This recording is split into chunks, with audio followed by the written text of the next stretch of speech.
بسم اللہ الرحمن الرحیم۔ السلام علیکم، میں ہوں احسن خان اور میرے یوٹیوب چینل ایجوکیٹر احسن خان پہ آپ کو خوش آمدید۔ ہم نے لٹریسی موبیلائزر کی پریپریشن سیریز جو شروع کی تھی، تو آج کی اس ویڈیو میں آپ کو پاک سٹڈی کے کچھ امپورٹنٹ نوٹس شیئر کرنے والا ہوں۔ یہ لٹریسی موبیلائزر کے علاوہ آپ کے لیے دیگر P P S C, F P S C اور ایف آئی اے کے ایگزامز کے لیے بھی کافی ہیلپ فل ہوں گے۔ اس میں پاک سٹڈی کے جو نوٹس شیئر کرنے والا ہوں، تو یہ پاک سٹڈی کے نوٹس کی آج پہلی ویڈیو ہے۔ اس سے پہلے میں نے اسلامک سٹڈی اور کمپیوٹر سے ریلیٹڈ کچھ ویڈیوز اپلوڈ کی ہیں۔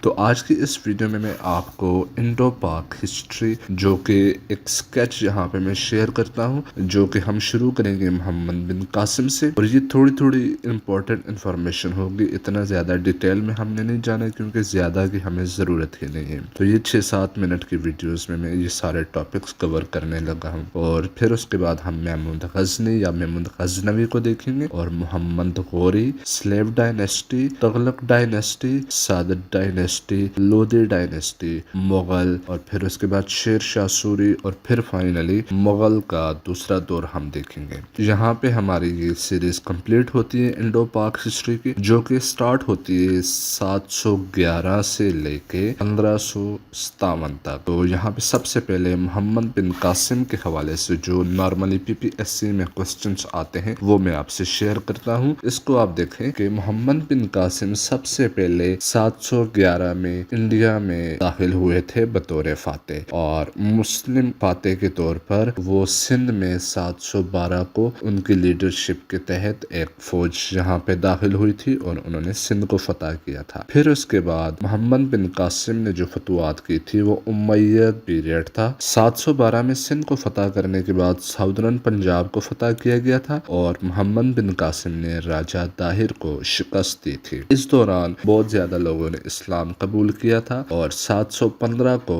سلیمان بن عبد الملک نے محمد بن قاسم کو واپس بلا لیا تھا۔ محمد بن قاسم کے جانے کے بعد حبیب بن موہلب ان کو گورنر آف سندھ مقرر کیا گیا تھا۔ یہ تھی انفارمیشن محمد بن قاسم کے حوالے سے۔ اب ہم دیکھتے ہیں محمد غزنی، یا ان کو محمود غزنوی بھی کہا جاتا ہے، اور ان کا ایک ٹائٹل ہے Abubakar of scholars. In 1977 Subektagan, a Turkish slave, became the master of Ghazni۔ 997 میں محمود غزنی نے ناردرن انڈیا میں حملہ کیا تھا، اور 998 میں محمود غزنوی نے کچھ ایریا آف پنجاب فتح کر لیا تھا، اور انہوں نے 17 حملے کیے تھے، جن کا پہلا حملہ ان کا سب کانٹیننٹ میں جو تھا وہ سن 1000 میں ہوا تھا، اور پھر اس کے بعد 1019 میں نارتھ انڈیا میں انہوں نے حملہ کیا تھا اور کنوج کو ڈسٹروائے کیا تھا، جو کہ گرجرا پرتھوی امپائر کا کیپٹل تھا۔ پھر اس کے بعد 1021 کو انہوں نے ترنوچلپل کو شکست the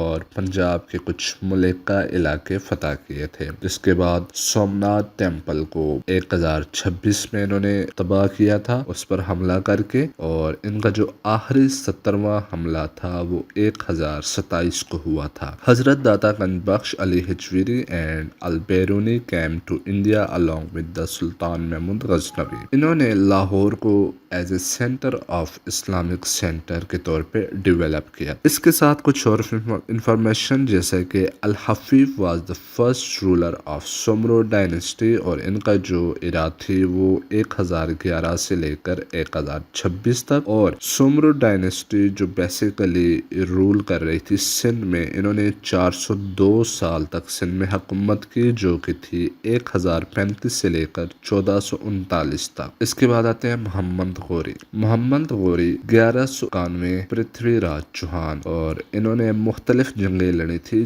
first battle of Tarain between Mahmud Ghori and Prithvi Raj 3۔ Mahmud Ghori نے پرتھوی راج چوہان 3 کو یہاں پہ شکست دی تھی 1191 میں۔ پھر 1192 میں پرتھوی راج کو دوبارہ شکست دی اور دلی کو فتح کر لیا گیا تھا۔ یہ ان کی دوسری لڑائی تھی، اور اس دوسری لڑائی نے دلی فتح ہونے کے بعد کافی سارے راہیں ہموار کی ان کی فتوحات کے لیے۔ 1194 میں انہوں نے چانداور کی لڑائی لڑی، جو کہ جیا چندرا کے خلاف تھی، اور محمد غوری نے ان کو شکست دی اور قتل کر دیا تھا۔